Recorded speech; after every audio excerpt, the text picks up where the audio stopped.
Hello les amis, en direct de ma voiture, bienvenue dans cette vidéo dans laquelle je voudrais qu'on parle de procrastination. Alors j'ai eu vraiment une journée de ouf aujourd'hui et c'était franchement une journée à procrastiner ma vidéo du jour, ok, qui sera la vidéo numéro 7. Et comme l'engagement c'est quelque chose d'important pour moi, du coup je me suis noté quelques points en fait justement pour vous dire comment est-ce que je gère justement la notion de procrastination. Alors, première des choses, la procrastination pour moi, en tout cas en ce qui me concerne et pour prendre mon exemple, est très liée à ma capacité à m'organiser. Alors, je suis quelqu'un aujourd'hui qui a une certaine organisation, mais ce n'est pas quelque chose de naturel pour moi. Donc, j'ai mis en place des systèmes dont je vais vous parler dans quelques instants pour arriver à m'organiser un minimum. Ok. Déjà, il faut savoir qu'aujourd'hui, j'ai une équipe. Donc du coup, j'ai mon assistante, mon adjointe et puis les gens qui travaillent avec moi qui se chargent de me rappeler les choses. Donc ça, c'est plutôt pas mal en termes d'organisation. En tout cas, moi, ça me permet de poser un peu le cerveau sur certaines choses. Malgré tout, en fait, je tâche en fait de noter les choses. Donc j'ai tout ce qui est outils électroniques, agenda électronique, tout ça. Mais je crois qu'un des outils les plus importants pour moi, en tout cas dont je me sers au quotidien, c'est ma to-do list. Ok. J'ai un petit cahier Moleskine avec un stylo Montblanc que je me suis offert, enfin voilà, qu'on m'a offert. J'en ai deux en fait, il y en a un qu'on m'a offert et un que je me suis offert. Et donc du coup, dans lequel je note donc du coup mes tâches quotidiennes. Voilà ce que je dois faire et ce qui me semble important de faire dans la journée. C'est les tâches que parfois je peux reporter parce que ça m'arrive aussi sur le coup. Le tout c'est de savoir qu'est-ce que je peux reporter. Ok. Donc première chose, je fais une to-do list, donc une liste des tâches que je dois faire dans la journée.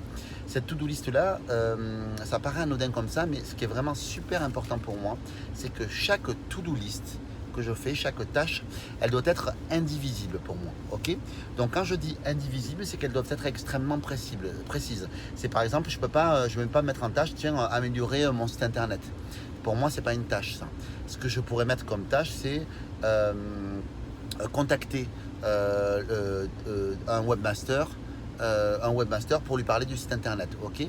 Et donc voilà, donc là c'est une tâche indivisible, c'est que je dois contacter un webmaster, donc il faut que j'ai le numéro, que j'ai couché le numéro dans ma liste pour que les choses aillent vite, parce que j'aime bien aussi que les choses aillent vite et j'aime pas tâtonner et chercher, parce que tâtonner et chercher, en fait finalement ça favorise la procrastination, parce que dès qu'une action elle n'est pas claire, elle n'est pas précise ou qu'elle n'est pas applicable de suite ou qu'on ne peut pas la faire de suite, du coup il n'y a pas mieux pour la procrastiner.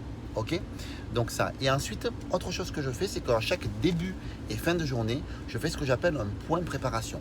Ce qui fait que je fais un point de ma journée écoulée ou un point de la journée de la veille si on est le matin, et une préparation de la journée qui est à venir. Et dans ma préparation, je prends le temps dans la préparation de préparer chaque tâche que je dois faire pour le lendemain et de savoir si cette tâche-là, je vais pouvoir la faire facilement. Ok.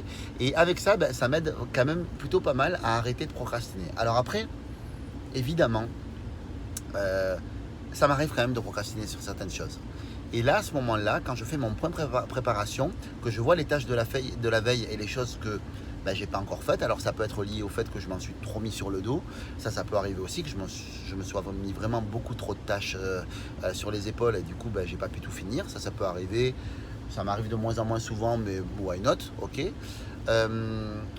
Ça peut arriver également que ce soit que j'ai pas fait la chose par peur, un appel que je procrastine parce que j'ai pas envie de le faire, parce que ça va être un appel pénible ou autre, donc du coup je vais le procrastiner. Ça peut être pour ça aussi. Ça peut être parce que j'ai la flemme aussi, tout simplement. Donc voilà, donc du coup l'astuce que j'utilise dans ces cas-là, c'est que j'identifie le pourquoi est-ce que j'ai pas fait les choses, et si admettons c'est parce que j'ai eu la flemme, je me dis cette fois-ci tu vas le faire. Si c'est parce que j'ai eu peur, je me dis hey, t'es chef d'entreprise maintenant Yannick, donc t'es plus un gamin, donc à un moment donné en fait il faut que tu prennes tes responsabilités, que tu fasses les choses.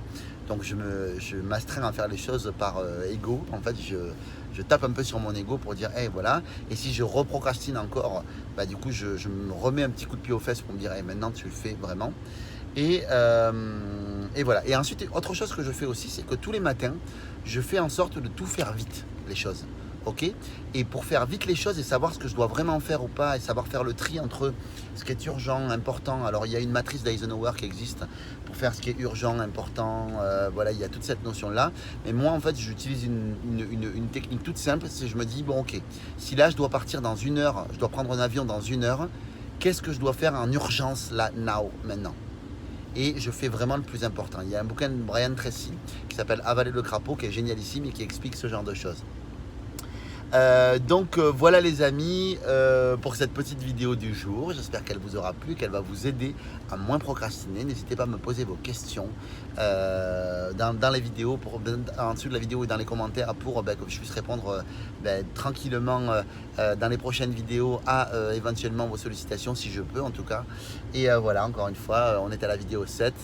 J'en reviens pas d'avoir fait 7 vidéos d'affilée et une tous les jours. Voilà, je vous embrasse fort, je vous aime et je vous dis à très vite. Et je vous bénis sur 18 générations parce que c'est comme ça et parce que j'ai cru comprendre que ça vous manquait, le manque de bénédiction. Donc voilà, je vous embrasse fort les amis. Ciao, ciao.